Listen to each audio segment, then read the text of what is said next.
नमस्कार दोस्तों, मैं डॉक्टर सचिन जैन जयपुर से sports and ligament injury specialist.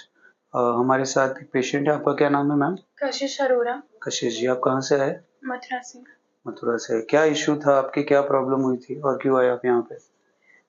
मेरा 1 जनवरी को स्कूटी से एक्सीडेंट हो गया था। तो जब मैं गिरी तब मुझे मेरी नी अनस्टेबल लगी। तो उसके बाद फिर मैंने जयपुर आके आपको दिखाया था। उसके बाद आपने फिर पूरा एग्जामिन करके मुझे ACL रिकंस्ट्रक्शन सर्जरी के लिए प्रिपेयर किया, जिसमें आपने MCL भी, ACL और मेनिस्कस तीनों आपने पार्ट्स मेरे रिपेयर करे। अच्छा, तो बेसिकली 6 महीने पहले आपकी इंजरी हुई थी और आप अभी मेरे पास आए, जी। है ना? और पहले ऑपरेशन से पहले कैसे डिसाइड किया कि भाई मुझे सर से ही ऑपरेशन कराना है? मम्मी से बात करना, पापा से बात करना तो हुआ ही होगा आपका। जी। हुँ? मेरे को सभी ने सजेस्ट किया था कि जयपुर में जीवन रेखा हॉस्पिटल, जहाँ पे आप करते हैं सर्जरी, वो काफ़ी अच्छा हॉस्पिटल है और कोई भी आगे कोई इश्यू नहीं आएगा मेरी लाइफ को लेकर आगे। आपको भी तो एक जब मिले देन यू विल हैव एक सेंस ना कि भाई आप अपना घुटना दे रहे हो खुद से, तो वो ट्रस्ट और कॉन्फिडेंस भी तो बिल्ड होना चाहिए। हॉस्पिटल के नाम से तो हम डायरेक्टली तो ऑपरेट नहीं कराएँगे किसी भी। पहले तो हम दिस इज़ है ना फ्रंट फेस टू फेस मुलाकात, है ना? जी। तो वो तो हम देख के फिर डिसाइड करते हैं। तो कॉन्फिडेंस के हिसाब से आपने मुझसे पहले भी बहुत सारे लोगों को दिखाया ही होगा। जी, मैंने काफ़ी लोगों से मतलब इस बारे में डिस्कस किया था। और आपने लेकिन 2-4 डॉक्टर्स को भी दिखाया था आई थिंक। और बहुत कन्फ्यूजन था आपके माइंड में, बहुत उथल-पुथल थी आई थिंक मेरे मिलने से सब पहले। डॉक्टर्स की राय सर अलग-अलग थी। कोई कह रहा था कैसे होगा, कोई कह रहा था ऐसे ही ठीक हो जाओगे। आपसे मिलने के बाद ये लगा आपने बिना एमआरआई किए पहले प्रेडिक्शन किया, जो चीज़ आपने बताई वही सब एमआरआई में आई। करेक्ट। तो उसके बाद फिर यही डिसाइड किया कि जैसा आपने बोला है उसी हिसाब से हम जाएँगे। ओके, क्योंकि आपका जहाँ पे भी वहाँ पे एमआरआई हुई थी उसमें भी बताया था कि भई ACL हो सकता है कि थोड़ा-सा टेयर है, नहीं है, बाकी और ज़्यादा कोई इश्यू नहीं है, तो कोई डॉक्टर आपको बोल रहा था कि बिना ऑपरेशन के ठीक हो जाएगा।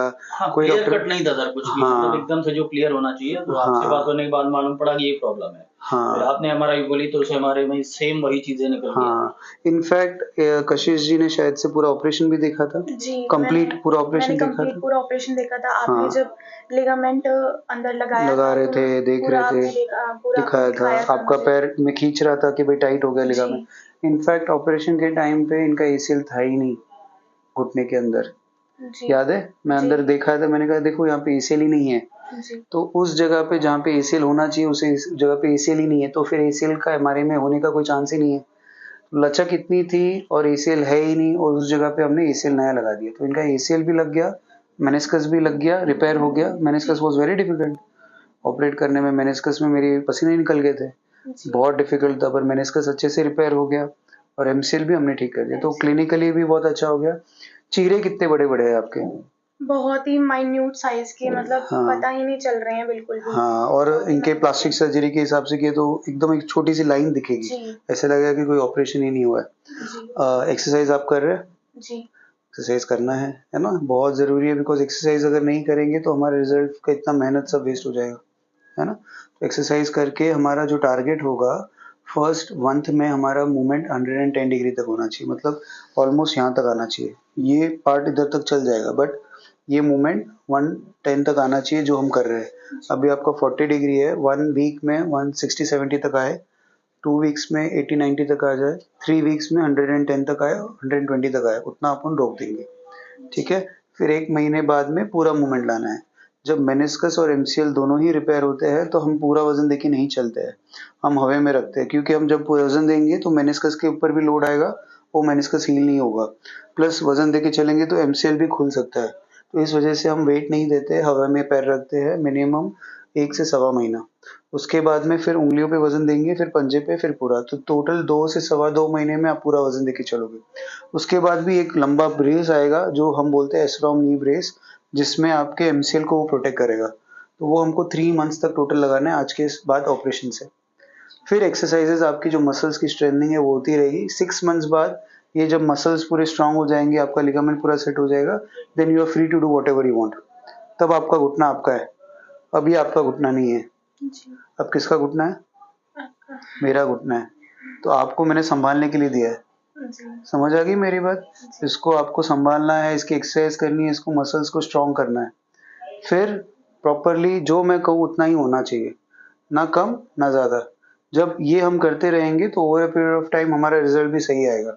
खुद का दिमाग लगाया, किसी और का दिमाग लगाया, किसी और ने ये बोला है, ये कर लो, वो कर लो, ये करना नहीं है। Point of contact is me. मैं जो बोलूँगा वो प्रोटोकॉल फॉलो होके उतना ही होना चाहिए। अंडरस्टैंड? जी। ठीक है। So thank you Kashish ji, thank you sir, है ना, आपने ट्रस्ट करके हमसे ट्रीटमेंट कराया। आप कुछ बोलना चाहेंगे आपके इश्यूज के लिए, या आपको कोई प्रॉब्लम ऐसी हुई जिससे और को भी इश्यूज हो रही है? Because you are a very good girl, मतलब कॉलेज गोइंग गर्ल, और बहुत सारे मतलब यू नो एवरीथिंग, आने से पहले बहुत सर्च करके आए हो।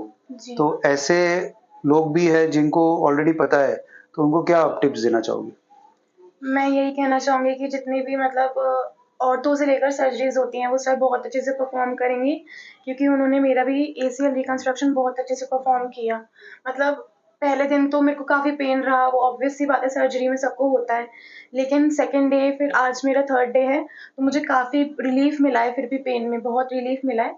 तो आप सर पे आ सकते हैं। मेरा सजेशन है कि आप ज़रूर आएँ, सर से अपनी सर्जरी या फिर कोई भी आपका ऑर्थो से रिलेटेड कोई भी प्रॉब्लम है, वो आप सर को दिखाएँ। Thank you so much. Thank you. Thank you sir. नमस्कार।